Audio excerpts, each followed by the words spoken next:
Hey there, folks.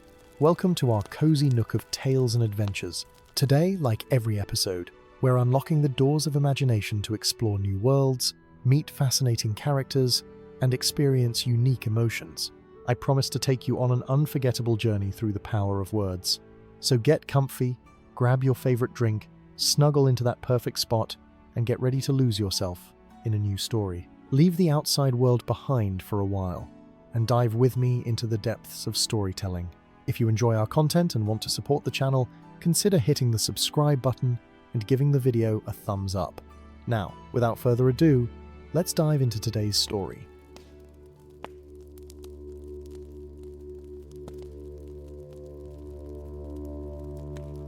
In the days when the shadow had not yet grown long across Middle-earth, when the Shire still knew peace unbroken by the troubles that would later shake the world, there lived in Hobbiton a peculiar fellowship of pipeweed growers known as the Leaf Keepers. These were not ordinary farmers, mind you, but custodians of an ancient tradition that stretched back beyond the memory of even the oldest genealogies preserved in Bag End's libraries. They tended varieties of pipeweed, whose seeds had been passed down through countless generations, each strain carrying within it not merely flavor and aroma, but something far more precious, something that the hobbits themselves had long forgotten. It was in the month of Winterfilth, when the leaves turned gold and russet upon the party tree and the harvest moon hung fat and orange in the evening sky, that Gandalf the Grey came walking down the east road into Hobbiton. He had not visited the Shire for some 7 years, having been occupied with weightier matters in the wider world, and he found himself longing for the simple comfort of hobbit hospitality, the warmth of their hearths, and most especially, the fragrant smoke of their excellent pipeweed. The wizard's arrival, as always, caused quite a stir among the younger hobbits, who gathered round to watch him pass, their eyes wide with wonder at his tall pointed hat and the mysterious runes that glimmered along his staff. Yet, as Gandalf made his way through the familiar lanes and byways of Hobbiton, he noticed something amiss. The usual cheerful bustle seemed subdued, almost anxious. Hobbits hurried past with their heads down, and several times he observed small groups huddled in worried conversation, their voices dropping to whispers as he approached. Even the Green Dragon Inn, normally alive with song and laughter at this hour, stood quiet and dim, with only a handful of patrons sitting in gloomy silence over their ale. The wizard's keen eyes narrowed with concern, for he had learned long ago that when hobbits ceased their merrymaking, something was very wrong indeed. He made his way to Bag End, where his old friend Bilbo Baggins resided, hoping to learn what trouble had befallen this peaceful corner of the world. The round green door stood closed against the evening chill, and when Gandalf knocked upon it with his staff, it was some minutes before he heard the shuffle of feet within. Bilbo opened the door only a crack at first, peering out with an expression of such worry that Gandalf scarcely recognized the usually jovial hobbit. But when he saw who stood upon his threshold, Bilbo's face flooded with relief, and he pulled the door wide open, grasping the wizard's arm with both hands. Come in, Mithrandir," Bilbo said, using the elvish name with unusual formality. "Your arrival is most fortuitous, for we are in dire need of counsel, though I confess I know not where to begin in explaining our predicament." He ushered Gandalf inside, closing the door firmly behind them, and led the wizard down the long hallway to his comfortable study. A fire burned low in the grate, and the room bore the familiar sweet scent of pipeweed, though Gandalf noticed that Bilbo's pipe lay cold and untouched upon the mantelpiece, which was most unusual indeed. Bilbo bade the wizard sit in the most comfortable chair, then paced before the fire, his hands clasped behind his back in a gesture of deep agitation. "It began 3 weeks ago," he said at last, his voice barely above a whisper. "Old Tobias Hornblower, head of the Leaf Keepers, was found dead in his garden, collapsed among his prize plants. We thought it was his heart, for he was of a great age. But then, not 5 days later, his nephew Mungo fell ill with a wasting sickness. Within a week, he too had passed. Now 7 of the Leaf Keepers have died, Gandalf. 7 in as many weeks, and each death stranger than the last." The wizard leaned forward, his grey eyes suddenly sharp and penetrating. "Tell me more of these Leaf Keepers," he said. "I have heard the name before, but only in passing. What makes them different from other pipeweed farmers in the Shire?" Bilbo resumed his pacing, his face troubled. "They are the keepers of the old strains. the ancient varieties that were grown in the Shire before even the old bucks crossed the Brandywine. Each family guards particular seeds, passed down from parent to child, and they alone know the proper songs and rituals for planting and harvest. Or rather, they knew, for with each death, that knowledge dies as well. Gandalf stroked his long beard thoughtfully, a habit he fell into when faced with puzzles that required unraveling. And have there been any other unusual occurrences? Strange dreams, perhaps, or visions? Unexplained lights or sounds? Bilbo stopped his pacing and turned to face the wizard directly. Now that you mention it, yes. Several hobbits have reported seeing smoke rising from the old Barrow Downs at night. Smoke that moves against the wind and seems to have a purpose of its own. And there have been dreams. Terrible dreams of suffocation and forgetting. Of precious things slipping away like sand through fingers. The wizard rose from his chair and moved to the window, gazing out at the darkening hills beyond Hobbiton. The shadows were lengthening, and in the gathering dusk, he could just make out the distant humps of the Barrow Downs against the horizon. I fear, my dear Bilbo, that what afflicts your leaf-keepers may be no natural malady. There are powers in this world, old and patient, that feed upon knowledge and memory, growing strong as they drain the wisdom from those who possess it. If what I suspect is true, then the Shire faces a danger far greater than the loss of a few farmers, no matter how valued their craft. Bilbo's face paled at these words, and he sank into his own chair by the fire.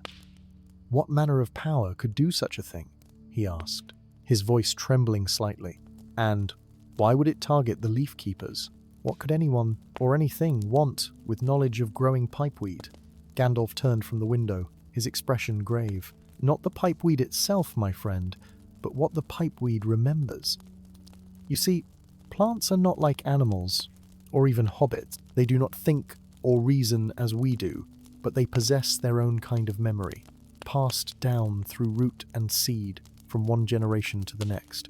The oldest strains of pipeweed in the Shire have been growing here since before the founding of your realm, perhaps even since the days when the kingdoms of Arna still stood in their glory. The wizard returned to his seat and leaned forward, his voice dropping to a tone of such seriousness that Bilbo found himself holding his breath.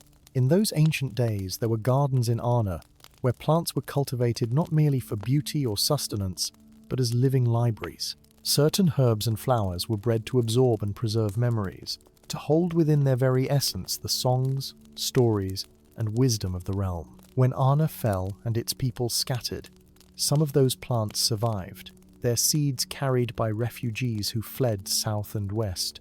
Your hobbits, in their simple way, continued to grow these plants, never knowing what treasures they tended. But someone knows, Bilbo said, understanding dawning in his eyes. Someone who wants those memories, those songs, for themselves. Precisely, Gandalf replied, and they are taking them by the most direct method possible, by consuming the knowledge directly from the minds of those who work most closely with the plants. The leaf keepers spend their lives tending these ancient strains, breathing their smoke, handling their leaves, and in doing so, they absorb fragments of the memories the plants contain. Most of it remains buried deep in their minds, emerging only in dreams or vague feelings of familiarity with places they have never seen. But it is there nonetheless, and something is harvesting it. Bilbo rose and began pacing again, his hands wringing together. We must warn the remaining leaf keepers, get them to safety. Surely they can cease their work until this threat is dealt with. Gandalf shook his head slowly. I fear it may already be too late for simple avoidance. Whatever force is at work here has tasted the memories it seeks, and it will not stop until it has consumed them all. No, our only hope is to confront this threat directly, to discover its nature and its purpose, and to find a way to stop it before the last of the leaf keepers falls. But to do that, I must learn more about these ancient plant strains and the memories they hold. Is there anyone among the leaf keepers who might speak with me? Gandalf asked. Someone who knows the old lore, who might help me understand what we face. Bilbo considered for a moment, then nodded slowly. There is one, he said. Rose Took, granddaughter of the old Took himself. She is the youngest of the leaf keepers, barely come of age, but her grandmother taught her the old songs before she passed. Rose tends a garden on the western edge of Hobbiton, near the borders of the Tookland. If anyone can help you, it would be her. But Gandalf, she is terrified. After what happened to the others, she has locked herself in her hobbit hole and refuses to see anyone. Then we must convince her, Gandalf said, rising to his full height. For if she is indeed the last keeper of this knowledge, she is in the gravest danger of all. Come, Bilbo, let us pay young Rose Took a visit. I suspect my presence may give her courage, or at least provide some measure of protection. The two set out into the night, Gandalf's staff lighting their way with a soft glow that kept the darkness at bay. The lanes of Hobbiton were empty now, every door shut tight and every window curtained against the night. Even the dogs had ceased their barking, as if they too sensed something amiss in the usually peaceful Shire. Rose Took's hobbit hole sat at the end of a long lane, surrounded by a garden that even in the dim starlight showed signs of extraordinary care. Row upon row of plants grew in careful patterns, each marked with small stones bearing runes that Gandalf recognized as very old indeed. The round green door was shut tight, and no light showed from within. Gandalf knocked 3 times with his staff, each knock resonating with a note of power that seemed to echo far beyond the physical sound. For a long moment, there was no response. Then a small, frightened voice called out from within. "Go away," the voice said, trembling with fear. "I will see no one. Leave me be, for I wish to live out what days remain to me in peace." Gandalf's expression softened, and when he spoke, his voice carried a gentle warmth that seemed to push back the chill of the night. Rose Took, I am Gandalf the Grey, and I come not as a threat, but as a friend. I know what you fear, and I believe I may be able to help you, but I cannot do so without your aid. The knowledge you carry is precious, beyond measure, and there are forces at work that would steal it from you, as they have stolen from the others. Let me in, child, and together we may find a way to preserve what your grandmother entrusted to your keeping. There was a long silence, broken only by the rustle of leaves in the garden and the distant hoot of an owl. Then they heard the sound of bolts being drawn back, one after another, until at last the door opened a crack. A young hobbit face peered out, pale and drawn with worry. Her eyes were red from weeping, and her hands shook as they gripped the edge of the door. When she saw Gandalf standing there, tall and grey with his staff glowing softly in the darkness, something in her expression changed. It was not quite hope, but perhaps the first stirring of it, like a small seed beginning to crack open beneath the soil. "Come in then," she said at last, opening the door wider. "But speak softly, for I feel watched, even here in my own home. The sense of eyes upon me has grown stronger with each passing day, and I dare not sleep for fear of what dreams may come." Gandalf and Bilbo entered the small dwelling, and Rose closed and bolted the door behind them. The interior was cozy but showed signs of long neglect. Dishes lay unwashed, and dust had settled on surfaces that would normally have been kept spotless. Rose herself looked as though she had not eaten properly in days, her cheeks hollow and her movements weak. Bilbo immediately set about lighting the fire and putting a kettle on for tea, while Gandalf took a seat and gestured for Rose to sit across from him. The young hobbit did so, folding her hands in her lap and looking at him with eyes that seemed far older than her years. "Tell me, Rose," Gandalf said gently, "when did you first begin to feel this presence watching you?" Rose considered for a moment, her brow furrowing in concentration. "It was the night after Tobias died," she said. "I woke in darkness with the certainty that something was in my room, though I could see nothing. The air felt thick, almost oily, and there was a smell like smoke, but not the good clean smoke of pipeweed. This was different, acrid, and wrong, like something ancient burning that should have been left to rest." "And have you had dreams?" Gandalf asked, leaning forward slightly. "Dreams of places you have never been, or of events that happened long before your birth?" Rose's eyes widened, and she nodded quickly. Yes. How did you know? Every night when I close my eyes, I see a great city of white stone, with towers that reach toward the sky and gardens where fountains play in the sunlight. There are people there, tall and noble, speaking in a language I do not know. Yet somehow I understand them. They are tending plants, singing to them in voices that make my heart ache with longing. And there is a king, or perhaps a prince, with a crown of silver leaves, who walks among the gardens and touches each plant with reverence. Gandalf nodded slowly, his eyes distant, as if he too could see the vision Rose described. "You are seeing memories of Anúminas," he said, "the ancient capital of Arna, as it was in the days of its glory. The gardens you see were the memory gardens, tended by the wise who knew the secret of weaving knowledge into living things. What you grow here, Rose, what all the leaf keepers have grown for generations, are the descendants of those very plants. Your pipeweed carries within it the songs and stories of a kingdom that fell 3,000 years ago. Rose stared at him in amazement, her mouth falling open.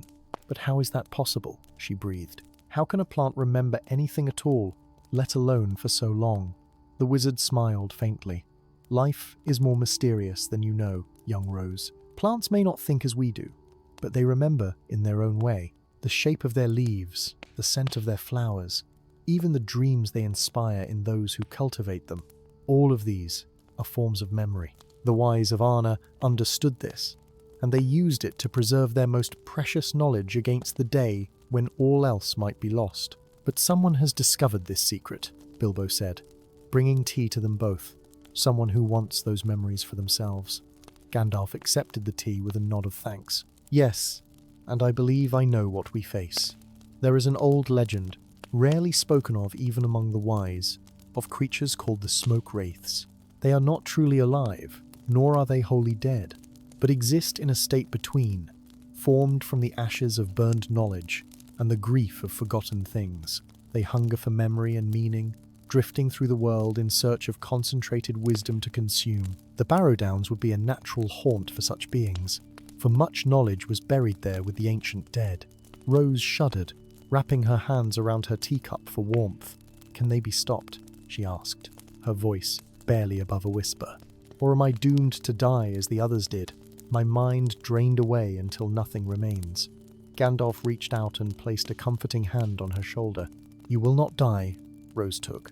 Not if I have anything to say about it. But we must act quickly, for these creatures grow stronger with each memory they consume. I need you to show me your garden, to teach me the songs your grandmother taught you. If we can understand exactly what knowledge these plants contain, we may be able to set a trap for the smoke wraith, to draw it out and bind it before it can harm anyone else. Rose looked toward the door, then back to Gandalf, fear and determination warring in her eyes.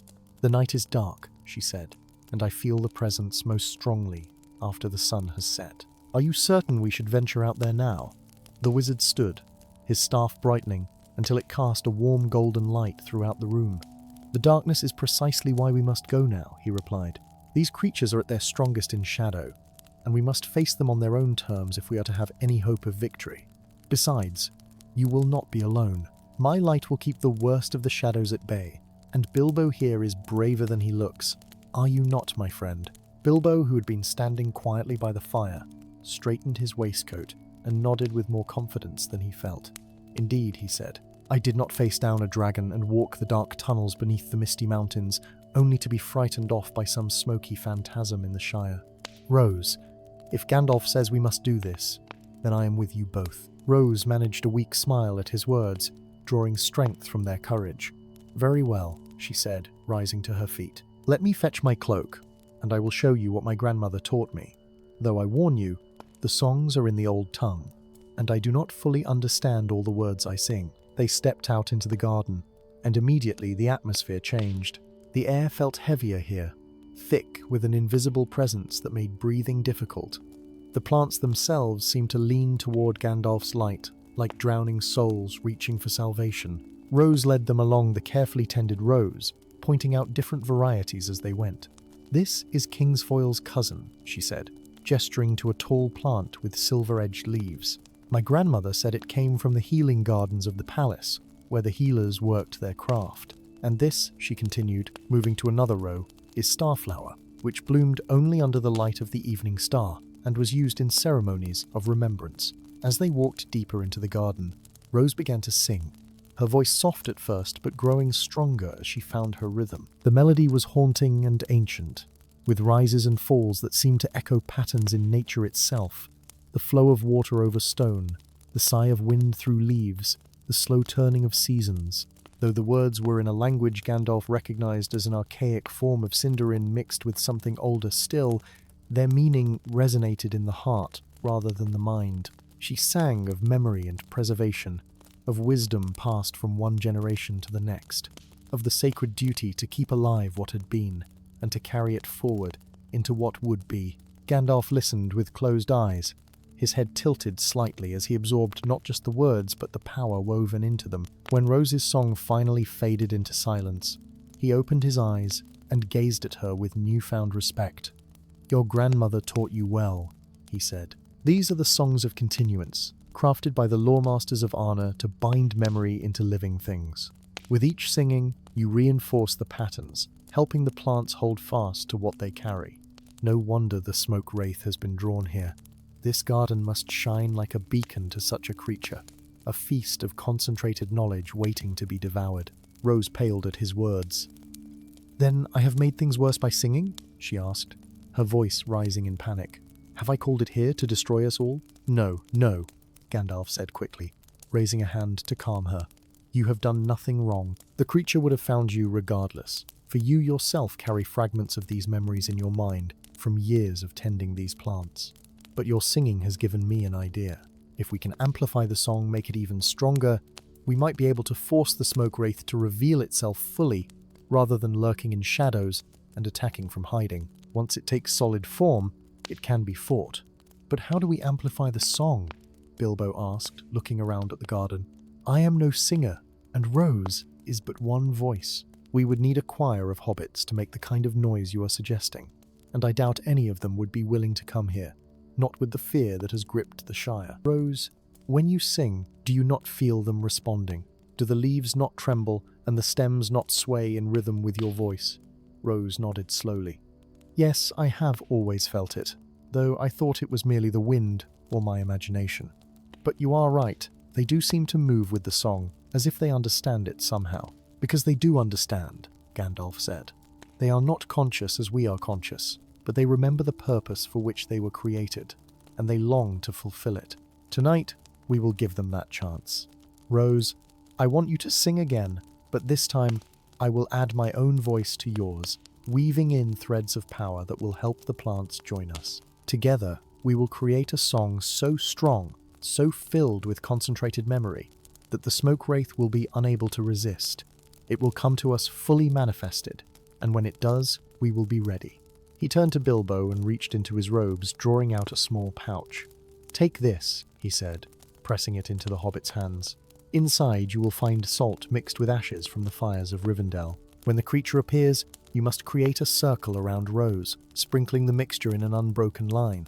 This will protect her from the worst of the wraith's touch. Do not step outside the circle no matter what you see or hear, for these creatures can conjure visions to lure their prey into the open."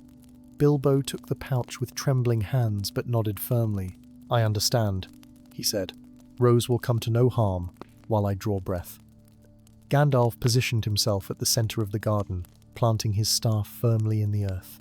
The crystal at its tip began to glow more brightly, pulsing in a steady rhythm like a great heart beating. "Rose," he said, his voice taking on a tone of command that brooked no hesitation, "stand here beside me and begin your song. Sing as you have never sung before, with all the love you bear for your grandmother's memory, with all the fear you feel for what may come, with all the hope you hold for the Shire and its people. Pour everything you are into the melody, and let the plants hear your heart." Rose stepped forward, her small form dwarfed by the wizard's height, but as she opened her mouth and the first notes emerged, there was nothing small about her. Her voice rang out clear and pure, filling the night air with its ancient melody. The words flowed from her lips in the old tongue, speaking of green things growing, of wisdom preserved, of kingdoms fallen but not forgotten, of light that endures even in darkness. As she sang, something remarkable began to happen. The plants around them started to shimmer, their leaves taking on a faint luminescence that grew stronger with each passing moment. Gandalf added his voice to hers, and where Rose's song was high and pure, his was deep and resonant, a counterpoint that wove beneath and around her melody like roots beneath flowering branches. He sang in languages that had not been heard in Middle-earth for ages beyond counting, words of power that the first speakers had used to name the world into being. The staff in his hands blazed with light, sending out pulses that synchronized with the rhythm of their joined voices. The garden responded as if awakening from a long sleep. Every plant began to sway in perfect unison, their movements creating patterns in the air that traced ancient runes of memory and preservation. Bilbo stood transfixed, the pouch of sacred salt and ash clutched in his hands, watching as the very air began to thicken and glow. He had seen many wonders in his travels with the dwarves, had witnessed dragonfire and elven magic, but this was different. This was older, more primal, a magic that spoke to something deep within the earth itself.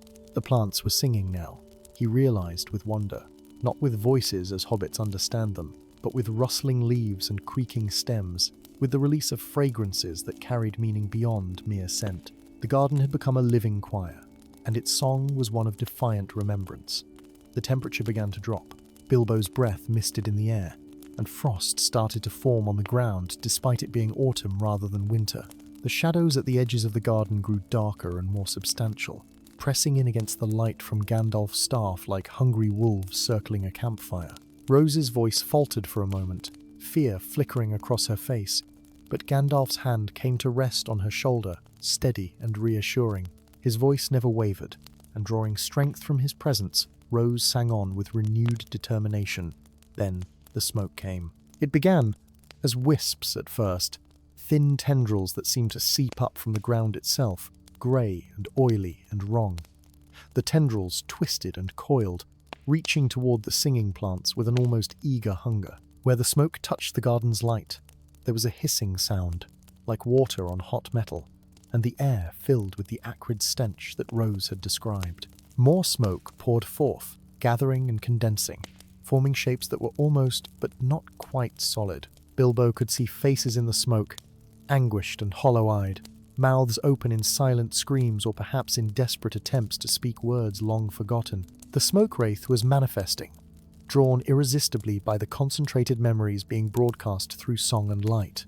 It grew larger with each moment, rising up until it towered over even Gandalf, a writhing column of grey smoke shot through with flickers of dying emberlight. Within its depths, Bilbo thought he could see images flickering past, fragments of the memories it had consumed. There were hobbit faces he recognized, the leaf keepers who had died, their expressions frozen in moments of terror and loss. But there were older things too, glimpses of the white towers Rose had described, of gardens long turned to dust, of a kingdom's final desperate hours, as darkness swept down from the north. Now, Bilbo, Gandalf's voice cut through the night like a blade. The circle, quickly.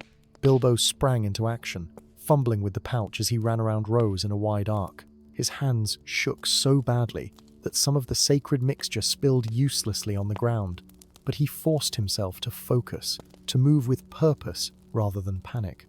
He traced the circle as Gandalf had instructed, pouring the salt and ash in an unbroken line that glowed faintly as it fell. The moment he completed the circuit, returning to where he had started, a barrier sprang up, invisible but palpable, a dome of protection that enclosed Rose and kept the worst of the smoke wraith's influence at bay. The creature seemed to notice the barrier and let out a sound that was not quite a shriek and not quite a sigh, but something in between, the sound of countless stolen voices trying to speak at once. It surged forward, testing the protection, and where it touched the barrier, sparks flew and the air crackled with power. Finding itself thwarted, the wraith turned its attention to Gandalf, who stood outside the circle, his staff raised and his face set in grim determination. Rose continued to sing within her protected space, though her eyes were wide with terror at the sight before her. "Come then," Gandalf said, his voice ringing with authority. "You have fed upon knowledge stolen from the innocent, growing fat on memories that were not yours to take. But I am Gandalf, servant of the secret fire, wielder of the flame of Anor, and you shall find me a more difficult meal than helpless hobbits." The smoke wraith seemed to consider his words, its form shifting and roiling.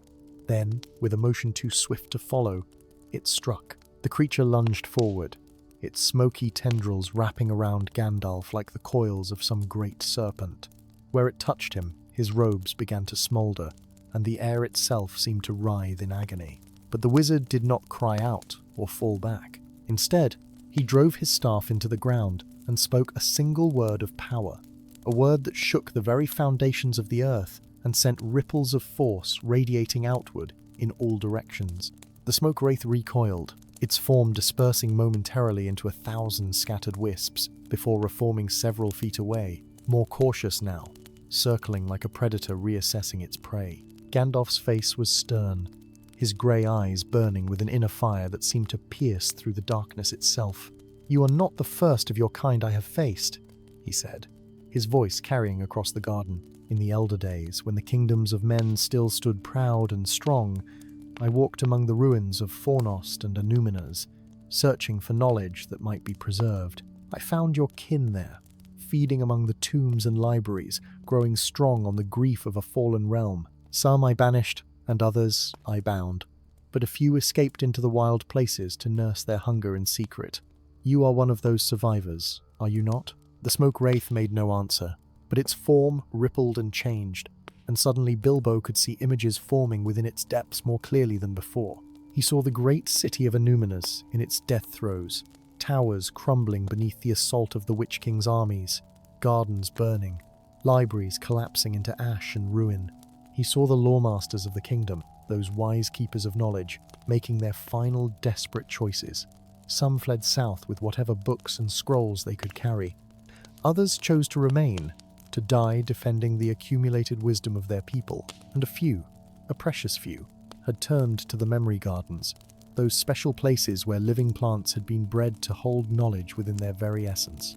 And, in those final hours, as darkness closed in around them, the lawmasters had harvested seeds from the garden plants and entrusted them to refugees who might carry them to safety. Among those refugees had been simple farming folk, ancestors of the hobbits, who had served in the gardens of Annúminas without fully understanding the significance of what they tended.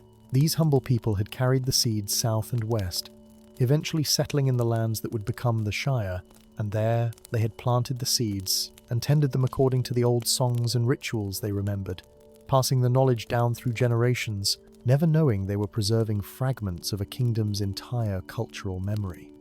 The smoke wraith had been born in those burning gardens. Bilbo realized with a sudden flash of understanding it had formed from the ashes of destroyed knowledge, from the grief and rage of wisdom lost forever, from the desperate hunger of memories trying to persist even as they were consumed by flame. For 3,000 years, it had lingered in the ruins of the north, feeding on whatever scraps of knowledge it could find, growing slowly stronger. And then, somehow, it had discovered that seeds from those ancient gardens had survived, that the memories it craved still existed, preserved in the pipeweed gardens of the Shire. "You think you serve memory," Gandalf said, his voice cutting through Bilbo's reverie. "You believe yourself to be a guardian of lost knowledge, consuming it so that it might live on within you. But you are a corruption, a perversion of the very thing you seek to preserve.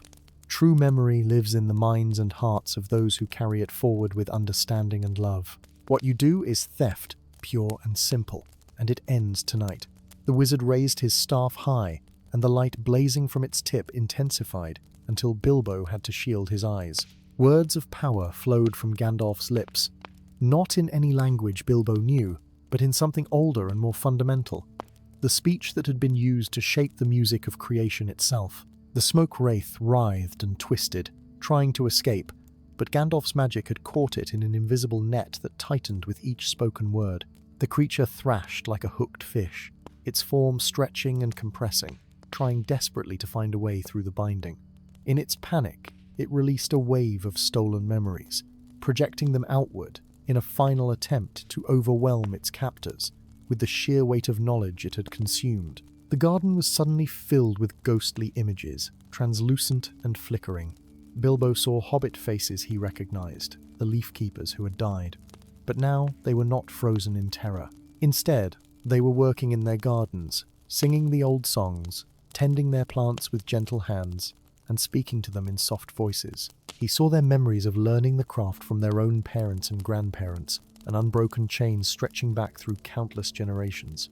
But there were older memories too, far older than any hobbit lineage. He saw the gardens of Annúminas as they had been in the height of that kingdom's power, when the descendants of Númenor had walked in Middle-earth, as lords and ladies of wisdom and grace. He saw the memory gardens in their full glory, acres upon acres of carefully cultivated plants, each one a living repository of knowledge. There were flowers that held the lyrics of epic poems, herbs that contained the wisdom of ancient healing arts, trees whose very bark was inscribed with the genealogies of kings.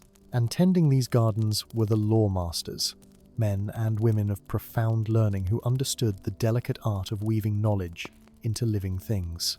Among these memories, Bilbo caught glimpses of techniques and wisdom that made his head spin. He saw methods for preserving food that would keep it fresh for years without spoiling, techniques for healing wounds that would otherwise prove fatal, songs that could ease pain or bring comfort to troubled minds. He saw agricultural knowledge that could triple the yield of any crop, engineering principles for building structures that would stand for thousands of years, and maps of star patterns that revealed the hidden movements of time itself. All of this knowledge had been contained in the gardens, available to anyone with the wit to learn the proper songs and rituals for unlocking it. And then the images shifted, showing the fall of the kingdom. He saw the Witch King's forces sweeping down from the north, saw the desperate battles fought in the streets of Anúminas, saw the gardens burning as the defenders made their last stand. He felt the anguish of the lore masters as they watched centuries of accumulated wisdom going up in flames, the horror of seeing irreplaceable knowledge reduced to ash and smoke. Some had wept openly, while others had worked with grim determination to save what they could.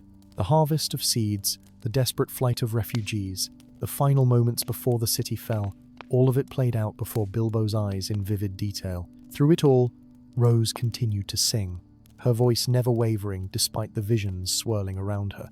The plants in the garden responded to her song with even greater fervor, their light growing brighter, their movements more pronounced. They were remembering too, Bilbo realized. The memories the smoke wraith had released were awakening something in them, calling forth knowledge that had lain dormant in their roots and seeds for 3 millennia. The garden was becoming what it had been meant to be all along, not just a source of pleasant pipeweed, but a living library, a treasure house of preserved wisdom waiting to be unlocked by those with the courage and compassion to tend it properly. Gandalf's binding spell was nearly complete. The smoke wraith had been compressed into a sphere of roiling grey smoke, no larger than a child's ball, held suspended in the air by threads of silver light that emanated from the wizard's staff. But even compressed and bound, the creature was not yet defeated. It pulsed and strained against its prison, and Bilbo could see cracks beginning to form in the silver threads, hairline fractures that widened with each passing moment. Sweat beaded on Gandalf's brow, and his hands trembled with the effort of maintaining the spell. This was no minor working of magic, but a feat that would have taxed even the strongest of the wise. The wizard, Bilbo realized with growing alarm, was tiring. For all his power and knowledge, Gandalf was not unlimited in his strength, and the smoke wraith was proving more resilient than he had anticipated. The creature had fed on so many memories, consumed so much concentrated knowledge from the Leaf Keepers, that it had grown far stronger than the wraiths Gandalf had faced in the ruins of the north. It was gorged with power, bloated with stolen wisdom, and it fought with the desperation of something that knew it faced its final hour. The binding was not going to hold much longer, and if it broke, the backlash of released energy would likely kill them all. "I cannot maintain this," Gandalf gasped, his voice strained. "The creature is too strong, too full of what it has taken. We need another way, a means to drain its power before attempting to bind it permanently. But what can draw out stolen memories? What vessel could possibly contain so much accumulated knowledge?" He looked around desperately, his eyes sweeping the garden, searching for inspiration, for some solution that might present itself before his strength gave out entirely. The cracks in the binding threads widened, and the smoke wraith's pulsing grew more violent, more insistent. Time was running out. Rose's song faltered as she saw Gandalf's distress, fear flooding back into her face. But as her voice weakened, something unexpected happened. The plants around her began to sing louder, their rustling intensifying, their luminescence brightening to compensate for her failing courage. They were trying to help, Bilbo realized. They were trying to maintain the song of memory and continuance without her. It was as if they had become aware, not in the way hobbits or even animals are aware, but in their own unique fashion, understanding in some fundamental way that they were part of something larger, something important, something worth fighting for. And then Bilbo understood. The answer was so obvious he wondered why none of them had seen it before. "The plants," he shouted over the rising wind and crackling energy. "Gandalf, the plants themselves are the answer. They were made to hold memories, bred specifically for that purpose. If the smoke wraith is full of stolen knowledge, then let the plants take it back. Let them absorb what was meant to be theirs all along. Gandalf's head snapped toward Bilbo, his eyes widening with sudden understanding. "Of course," the wizard breathed. "Of course, why did I not see it? The wraith cannot be destroyed, for it is made of memory itself, and memory cannot be unmade. But it can be transferred, redistributed, returned to where it belongs." With renewed purpose, Gandalf shifted his stance and changed the nature of his spell. Instead of trying to compress and bind the smoke wraith, he began to weave a different kind of magic, one that created channels of energy flowing from the bound creature down into the soil of the garden. The silver threads of light that had been holding the wraith captive now became conduits, pathways along which the stolen memories could travel. "Rose," he called out, his voice urgent but no longer strained. "Sing again, child. Sing the song of acceptance and welcome. Call the memories home. Tell the plants to reclaim what was taken from their ancestors." Rose, emboldened by the plant's support and by Bilbo's insight, found her voice once more. She sang a new song now. Or rather, an old song with new words that seemed to come to her unbidden, rising up from some deep place within her that she had never known existed. Perhaps they were her grandmother's words, passed down through touch and love rather than conscious teaching. Perhaps they were the words of LOTR masters, 3,000 years dead, echoing forward through time within the very seeds of the plants they had cultivated. Or perhaps they were simply the right words, the necessary words, called forth by the moment and the need. "Come home," she sang. "Come back to the green and growing places. Come back to root and leaf and flower. You were stolen, but we reclaim you. You were lost, but we remember you. You were scattered like smoke upon the wind, but we gather you in once more. Return to the garden. Return to the earth. Return to the light and the rain and the patient turning of seasons." The plants swayed in rhythm with her words, their roots seeming to reach deeper into the soil, preparing to receive the flood of knowledge that was coming. The smoke wraith began to unravel. Not violently, not with struggle or resistance, but almost gently, like thread being carefully unwound from a spool. The memories it had consumed were being drawn out of it, pulled by the combined force of Rose's song, Gandalf's channeling magic, and the plant's own ancient purpose. Wisps of grey smoke flowed down the silver threads and into the earth, where they were absorbed by eager roots. With each memory that left it, the wraith grew smaller, less substantial, until Bilbo could see through it to the stars beyond. The visions came faster now, memories pouring out in a torrent. Bilbo saw flashes of all 7 Leafkeepers who had died, saw the wraith feeding on them in the night, drawing out not just the knowledge they had gained from tending the plants, but also their own personal memories, their joys and sorrows, their loves and fears, everything that made them who they were. The creature had consumed it all indiscriminately, unable to distinguish between the ancient wisdom contained in the plants and the simple, precious memories of individual hobbit lives. All of it had become food for its endless hunger. But now, those memories were being returned, sorted, and redistributed by the inherent magic of Gandalf's spell. The knowledge of the ancient gardens, the techniques of the LOTR masters, the songs and rituals of preservation, all of this flowed into the plants where it belonged. But the personal memories of the Leafkeepers, those intimate moments that defined their individual existence, these could not be absorbed by plants. These needed minds to hold them, hearts to cherish them, voices to speak them aloud. These memories flowed instead into Rose, who gasped as they flooded her consciousness, 7 lifetimes of experience pouring into her in the span of a few heartbeats. She saw through Tobias Hornblower's eyes as he planted his first seed as a boy, felt his pride when his father praised his careful technique. She experienced Mungo's joy at his wedding, the taste of the cake, the warmth of his bride's hand in his. She knew the grief of old Daisy Goodbody when her son had died young, felt the ache that never quite left her chest. She lived through Rufus Bolger's quiet contentment as he sat smoking his pipe in the evening, watching the sunset paint the sky in shades of gold and crimson. All of their lives, all of their loves, all of their small, precious moments that added up to a life well lived, Rose now carried within her. Tears streamed down her face, but they were not tears of sorrow alone. They were tears of recognition, of connection, of profound understanding. She had thought herself alone, the last of the Leafkeepers, isolated by her knowledge and her fear. But she saw now that she had never been alone, that the 7 who had died were still with her in a way. their memories and experiences woven into her own. She was not the last, but the inheritor, the one who would carry forward not just the ancient wisdom of Immerse, but also the simple human truth of hobbit lives lived with care and dedication. The smoke wraith grew smaller still, diminishing with each passing moment as more and more of its substance was drawn away. What had been a towering column of menacing smoke was now barely larger than Bilbo himself, a pale wisp of grey that flickered weakly in the magical currents flowing around it. And as it shrank, something else became visible within it, something that had been hidden beneath layers of stolen memory and accumulated grief. At the very core of the creature, small and dim but unmistakably present, was a single point of light, pure and golden, like a star seen through heavy clouds. Gandalf saw it too, and his expression changed from one of grim determination to something softer, touched with compassion and ancient sadness. "I see you now," he said quietly, his voice barely audible over Rose's continuing song. "I see what you truly are beneath all that you have taken.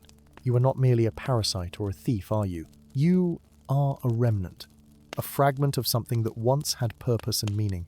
You were part of the garden, were you not? Part of the living magic that preserved knowledge in growing things. When the gardens burned, when everything was destroyed, you survived as smoke and ash, but you forgot your purpose. You forgot that you were meant to serve memory, not to consume it." The tiny point of light pulsed, and for a moment, Bilbo could have sworn he heard something like a voice, thin and distant, speaking words he could not quite make out. It sounded lost and confused, like a child calling for its mother in the dark. The smoke wraith, stripped of all its stolen power, was revealing its true nature at last. It was not an evil thing by origin, but a tool that had become corrupted, a servant that had lost its master and forgotten its function. For 3,000 years it had wandered, trying to fulfill a purpose it no longer understood, consuming knowledge in a desperate attempt to preserve it, not realizing that it was destroying the very thing it sought to save. Gandalf lowered his staff, and the channels of silver light shifted, becoming gentler, less forceful. "We need not destroy you," he said to the diminishing wraith. "You can return to what you were meant to be if you are willing. The garden needs a guardian, something to watch over the memories it contains and ensure they are not forgotten again. You could serve that purpose as you once did long ago in Immerse. You could tend rather than take, preserve rather than consume. Will you accept this? Will you return to your true nature?" The point of light within the wraith flickered, then began to pulse with a steadier rhythm, like a heart remembering how to beat properly. The grey smoke around it started to change, becoming less oily and acrid, taking on a cleaner quality. The wraith was transforming, shedding the corruption that had built up over centuries of misguided hunger. What emerged was something altogether different from the menacing creature that had attacked them. It was still made of smoke, but now that smoke was silver-white and faintly luminous, swirling in graceful patterns rather than writhing with malevolent hunger. It no longer towered over them, but had shrunk to a size more proportionate to the garden it would guard. Rose's song had changed too, shifting from the song of reclamation to something new, a melody of welcome and forgiveness. She sang to the transformed wraith, as one might sing to a frightened animal, offering comfort and reassurance. The creature responded to her voice, drifting closer to the protective circle but not attempting to cross it. Instead, it hovered there, patient and calm, waiting. Gandalf nodded to Bilbo, who carefully broke the circle of salt and ash, allowing the wraith to approach. It floated past them to the center of the garden, where it began to settle into the soil like morning mist being absorbed by the earth. As the transformed wraith merged with the garden, a change came over the plants themselves. Their glow, which had been bright and almost fierce during the confrontation, softened to a gentle radiance that was warm rather than harsh. The garden felt different now, no longer charged with dangerous power, but filled instead with a sense of peace and rightness, as if something that had been broken for a very long time had finally been made whole. The plants swayed gently in a breeze that carried the sweet scent of growing things, and Bilbo realized he could hear them still, not singing as they had been, but murmuring softly to themselves in contentment. Gandalf leaned heavily on his staff, the toll of the night's work evident in his posture. "That," he said with a weary smile, "was closer than I would have liked. For a moment there, I feared we might all end up as additions to the Wraith's collection. But you saved us, Bilbo. with your quick thinking. Sometimes the simplest solution is the one we overlook, because we are searching for something more complex. The plants were always the answer. We simply needed to remember what they were made for. Bilbo felt his face flush with the praise, but he shook his head. It was Rose who did the real work, he said. Her singing, her courage, those were what truly turned the tide. Rose had stopped singing at last, and she stood swaying slightly within what had been her protective circle. Exhausted but radiant, with a kind of inner light that had nothing to do with magic. I can still feel them, she said softly, her eyes distant. The 7 who died, their memories are part of me now, their knowledge, their love for the garden, and the old ways. I understand things I did not understand before. I can hear the songs that my grandmother only partly remembered, can see the techniques that were lost or forgotten. Everything the Wraith took from them has been given to me, and I promise I will honor it, will use it to tend this garden as it was meant to be tended. Gandalf approached her and placed a gentle hand on her shoulder. You have been given a great gift, Rose took, and a great burden as well. Carrying the memories of others is not easy, for you will feel their joys as your own, but also their sorrows. You will know their regrets and their failures along with their triumphs, but I believe you are strong enough to bear it, and wise enough to use what you have been given for good. The garden is in excellent hands. Rose looked up at the wizard with eyes that seemed older than they had been just hours before, aged not by years but by experience. I will not let them down, she said firmly. I will teach others what I know, will share the songs and the wisdom, so that if anything happens to me, the knowledge will not die again. The night was drawing toward its close, and the eastern sky was beginning to lighten with the approach of dawn. As the first pale fingers of morning light touched the garden, the plants seemed to settle into themselves, their luminescence fading as natural sunlight took over the work of illumination. The transformation that had taken place would not be immediately obvious to a casual observer. The garden still looked much as it had before, just rows of pipeweed plants growing in neat patterns. But those who knew how to look, who knew the right songs to sing and the proper ways to tend such things, would find a treasure beyond price waiting here. Bilbo walked among the plants, running his hands gently over their leaves, feeling the life pulsing within them. To think, he murmured, that we have been smoking these plants for generations without ever knowing what they truly contained. All that knowledge, all those memories, going up in smoke with every pipe bowl. Gandalf chuckled at that, a sound of genuine amusement that broke the lingering tension of the night. Well, perhaps that is not entirely inappropriate, he said. Pipeweed has always been good for contemplation, for quieting the mind and opening it to deeper thoughts. Perhaps those who smoke it are, in their own way, communing with the memories the plants contain, touching briefly upon wisdom they do not consciously understand. There are many forms of knowledge, my dear Bilbo, and not all of them need be spoken aloud or written down to have value. As the sun rose higher, painting the sky in shades of rose and gold, other hobbits began to emerge from their homes, drawn by curiosity and the absence of the fear that had oppressed them for weeks. They came cautiously at first, peering down the lane toward Rose's garden, whispering among themselves, when they saw Gandalf standing there with Bilbo and Rose, all three looking tired but unharmed. Relief flooded through the gathering crowd. Someone called out, asking if the danger had passed, if the strange deaths would cease, and Gandalf raised his hand for silence. The threat is ended, the wizard announced, his voice carrying easily across the assembled hobbits. The creature that preyed upon your leaf-keepers has been transformed and will trouble you no more. But I must tell you all something of great importance, something you deserve to know about the heritage you have unknowingly preserved for 3,000 years. He proceeded to tell them, in terms they could understand, about the gardens of Immerse, about the lore masters who had bred plants to hold knowledge, about the refugees who had carried precious seeds south to safety. He explained how the hobbits, in their simple dedication to tradition and careful tending of the old ways, had preserved something precious beyond measure. The hobbits listened with growing wonder, glancing at each other and at the garden with new appreciation. Old Holman Greenhand, the most respected gardener in Hobbiton, stepped forward and cleared his throat. Meaning, no disrespect, Mr. Gandalf, he said carefully, but what does all this mean for us? Are we to stop growing pipeweed? Are these plants too precious to use as we have been using them? Gandalf shook his head firmly. No, Holman, you misunderstand. The plants are not too precious to use. They are living things, meant to grow and be harvested and grow again. That is their nature and their purpose.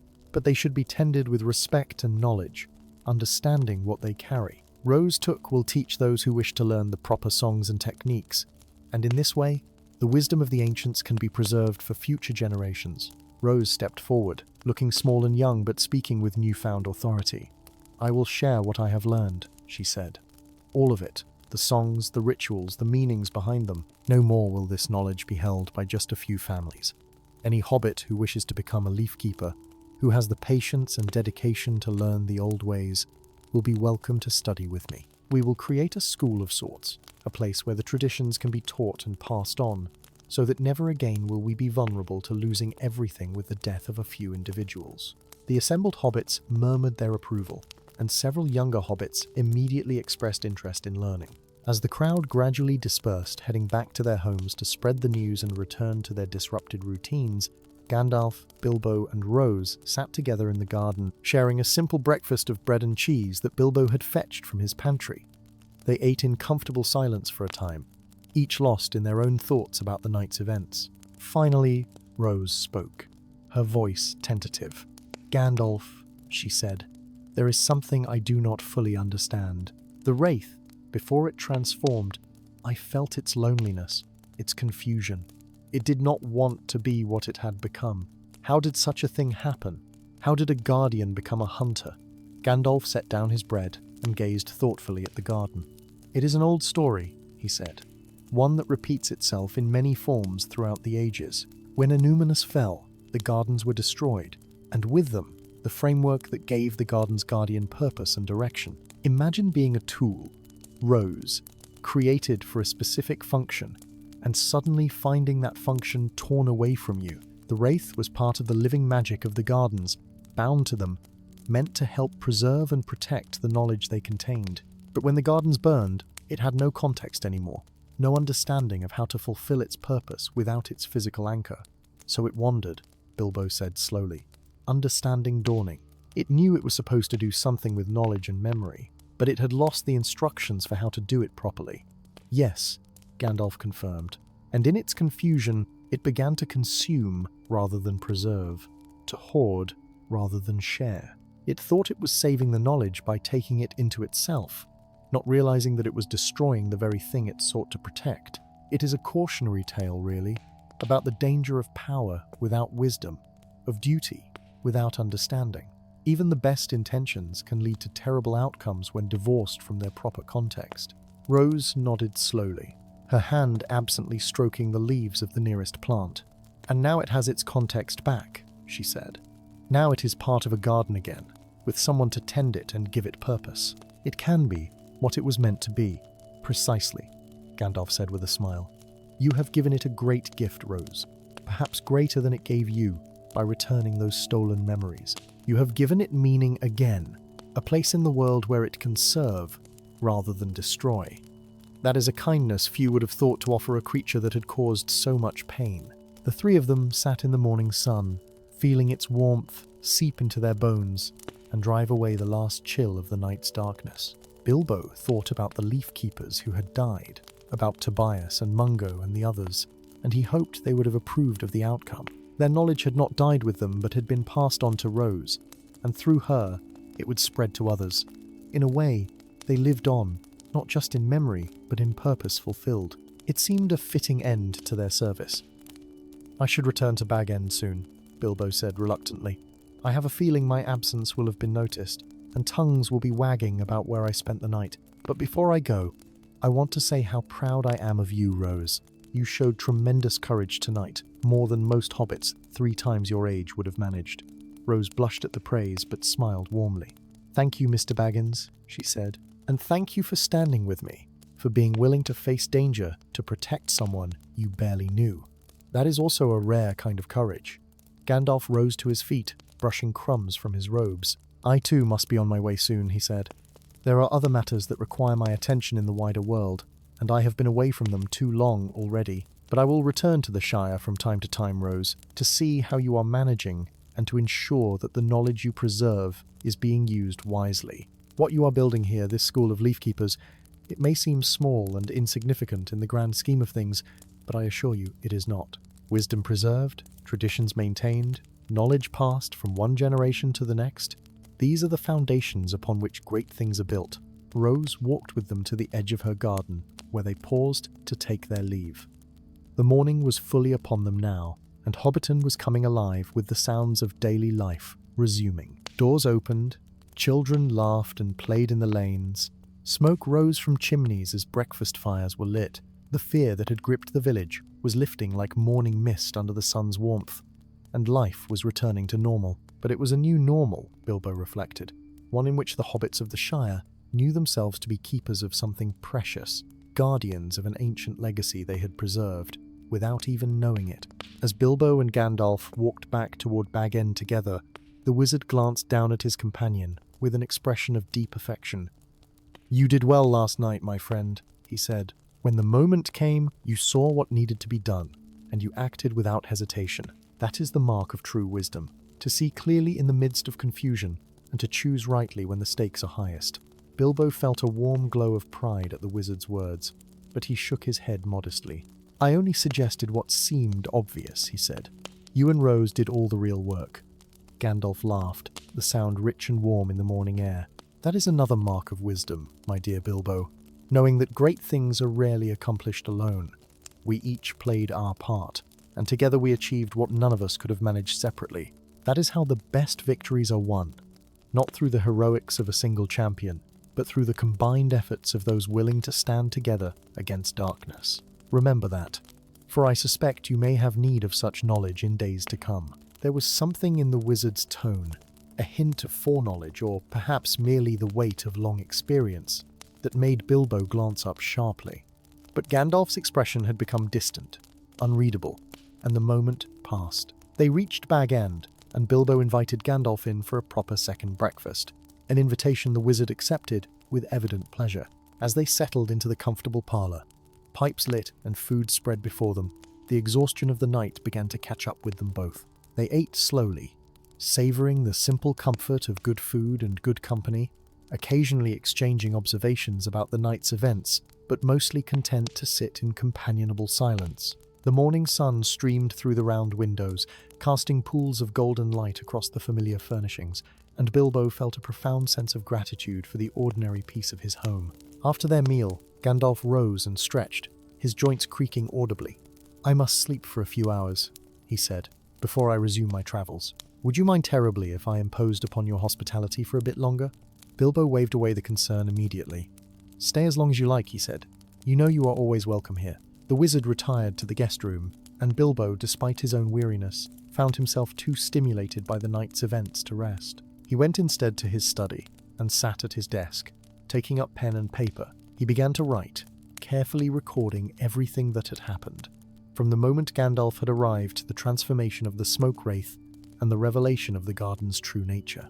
His hand moved steadily across the page, capturing not just the events, but the feelings, the wonder and fear, the moment of insight that had changed everything. He wrote about Rose's courage and the sacrifice of the fallen leaf keepers, about the tragedy of Immerse and the hope of preservation. When he finally set down his pen hours later, he had filled nearly a dozen pages with his neat, precise handwriting. Bilbo looked at what he had written and felt a curious sense of satisfaction. This story mattered, he realized. It was not just an adventure tale to be told for entertainment, though it certainly had its exciting moments. It was a record of something important, a piece of history that might otherwise be forgotten or distorted in the retelling. The hobbits of the Shire deserved to know their own heritage, to understand that they had been stewards of wisdom they did not even know they possessed. Perhaps someday, when he was old and the world had changed in ways he could not yet imagine, someone would read his account and understand what had truly happened on this autumn night in Hobbiton. When Gandalf emerged in the late afternoon, refreshed by his rest, he found Bilbo in the study, still surrounded by his written pages. The wizard read through them with interest, nodding occasionally in approval. "This is well done," he said when he finished. "You have captured not just the facts, but the truth of what occurred. Guard these pages carefully, Bilbo. They may prove more valuable than you realize. Knowledge has a way of becoming important in unexpected ways, and accounts written by those who were present at great events are precious beyond gold. As evening approached, Gandalf prepared to take his leave. He gathered his belongings, checked his staff, and adjusted his pointed hat. Bilbo walked with him to the gate, reluctant to see his friend depart, but understanding that the wizard had responsibilities that extended far beyond the borders of the Shire. "Will you come back soon?" Bilbo asked as they paused at the edge of the garden. Gandalf smiled, his grey eyes twinkling in the fading light. "Sooner than you might think, perhaps, or later than you would like. Time has a strange way of moving differently for wizards than for hobbits. But yes, I shall return. The Shire has a place in my heart, and there are debts of friendship here that I would not leave unpaid." The wizard turned to go, then paused and looked back. "Take care of Rose," he said. "What she has undertaken is no small thing, and there will be challenges ahead as she works to establish her school and share the knowledge she has gained. She will need friends, Bilbo, people who understand what she has been through and can offer support when the weight of all those memories becomes too heavy to bear alone." Bilbo nodded solemnly. "I will visit her often," he promised, "and I will make sure others do as well. She will not face her burden in isolation." Satisfied, Gandalf strode off down the lane, his tall figure gradually disappearing into the gathering dusk. Bilbo watched until he could no longer see even the tip of the wizard's pointed hat, then turned and went back inside, closing the round green door behind him. The house felt empty without Gandalf's presence, but it was a peaceful emptiness rather than a lonely one. Bilbo built up the fire, settled into his favourite chair, and lit his pipe, drawing the smoke in deeply and exhaling it in a long, contented sigh. As he sat there in the firelight, he thought about the pipeweed he was smoking, wondering what memories it might carry, what fragments of ancient wisdom might be woven into its leaves. Perhaps he was communing with the past in some small way, touching briefly upon knowledge that had been preserved for 3,000 years by the simple dedication of hobbit gardeners who had tended their plants with care and love. The thought made him smile, and he found himself grateful to be part of such a lineage, to be connected through the simple act of smoking to something so much larger than himself. In the weeks and months that followed, Rose Took School became a reality. Young hobbits came to learn from her, and she taught them the songs and rituals with patience and care, passing on not just the techniques but the reverence and respect that should accompany them. The garden flourished under the attention of its new guardian spirit, the transformed wraith that tended it invisibly, ensuring that the memories it contained remained strong and clear.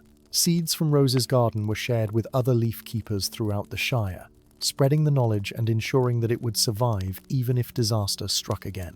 The story of the smoke wraith and the ancient gardens became part of Shire folklore, told and retold around hearths on long winter evenings. Some details were embellished, others simplified, but the core truth remained, that the hobbits were keepers of something precious, guardians of wisdom from a fallen kingdom, and that their simple lives of careful tending and patient dedication served a purpose greater than they had ever imagined.